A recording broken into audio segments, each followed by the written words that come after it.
നാളെ മാറ്റാൻ ഇന്നൊരു തീരുമാനം മതി. ആദ്യപടി ഇവിടെ നിന്ന് തന്നെ തുടങ്ങാം. ഇനി യാത്ര തുടങ്ങാം നിങ്ങളുടെ സ്വപ്ന കരിയറിലേക്ക്. Chithara women's academy, SMB junction, Shoranur, opposite private bus stand, Pattambi.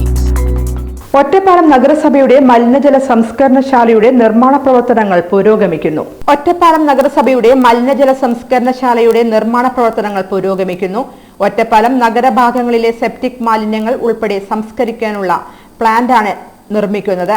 കിഫ്ബിയിൽ ഉൾപ്പെടുത്തി 29 കോടി രൂപ വിനിയോഗിച്ചാണ് ഇതിന്റെ നിർമ്മാണ പ്രവർത്തികൾ നടക്കുന്നത്. ഒറ്റപ്പാലം ബസ് സ്റ്റാൻഡിന് പുറകുവശത്ത് 52 സെന്റ് സ്ഥലത്താണ് മലിനജല സംസ്കരണ പ്ലാന്റ് നിർമ്മിക്കുന്നത്.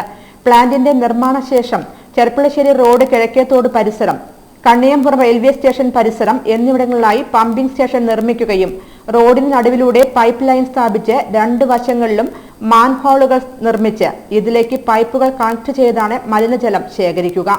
ഒറ്റപ്പാലം നഗരത്തിലെ മുഴുവൻ മലിനജലവും സംസ്കരിച്ച് ശുദ്ധീകരിക്കാൻ കഴിയുന്ന ആധുനിക രീതിയിലുള്ള മലിനജല സംസ്കരണ ശുദ്ധീകരണ പ്ലാന്റിന്റെ നിർമ്മാണം പുരോഗമിക്കുന്നതായി ഒറ്റപ്പാലം നഗരസഭാ വൈസ് ചെയർമാൻ കെ രാജേഷ് പറഞ്ഞു. വീട്ടിലുണ്ടാകുന്ന നഗരപ്രദേശത്തെ മുഴുവൻ സെപ്റ്റിക് മാലിന്യവും ഉൾപ്പെടെയുള്ള മലിനജലം നഗരസഭ ശേഖരിക്കുകയും അത് സംസ്കരിക്കുകയും ചെയ്യുന്ന ആധുനിക രീതിയിലുള്ള പ്ലാന്റിൻ്റെ നിർമ്മാണ പ്രവർത്തനം ആരംഭിച്ചിരിക്കുകയാണ്. 29 കോടി രൂപ ചെലവാണ്. 10 കൊല്ലത്തെ ഓപ്പറേഷൻ ആൻഡ് മെയിൻ്റനൻസ് ഉൾപ്പെടെ ആ കമ്പനിയാണ് അവരാണ് നിർവഹിക്കുന്നത്. കിഫ്ബി പദ്ധതിയിലാണ് പ്രവൃത്തി നടക്കുന്നത്. ബസ് സ്റ്റാൻഡിൻ്റെ പരിസരത്തായി പ്ലാന്റിൻ്റെ നിർമ്മാണ പ്രവൃത്തി ഇപ്പോൾ ആരംഭിച്ചു കഴിഞ്ഞു. ഇതിന് ശേഷം 4 സ്ഥലങ്ങളിലായി വലിയ രൂപത്തിലുള്ള പമ്പ് ഹൗസുകൾ നമുക്ക് ആവശ്യമുണ്ട്. അത് കിഴക്കേത്തോട്, അതുപോലെ തന്നെ ചെർപ്പളശ്ശേരി റോഡ്, റെയിൽവേ സ്റ്റേഷൻ പരിസരം, കണ്ണിയമ്പുറം തോട്, ഈ 4 പ്രദേശങ്ങളിൽ നിന്നും പമ്പ് ചെയ്തുകൊണ്ടാണ് ഇത് പ്ലാന്റിലേക്ക് എത്തുന്നത്.